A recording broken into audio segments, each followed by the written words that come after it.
स्वागत आहे तुमचं आपल्या चॅनलमध्ये। आज आहे 6वा दिवस। 6व्या दिवसाचा कलर आहे सफेद आणि आपण उपवासाच्या इडल्या करणार आहोत।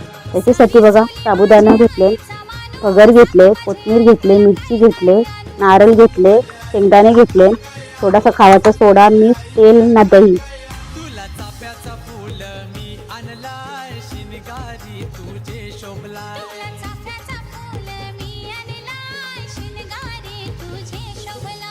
कारल्याचा डोंगर यो सजलाय, नवरात्रीचा सण आयलाय। कारल्याचा डोंगर यो सजलाय, नवरात्रीचा सण आयलाय।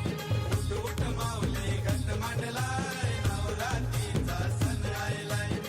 उठ माऊले घट मांडलाय, नवरात्रीचा सण आयलाय। उठ माऊले घट मांडलाय, नवरात्रीची सफेद कलरची 5व्या दिवसाची रेसिपी तयार आहे। कशी वाटली तुम्हाला कमेंट मध्ये नक्की सांगा।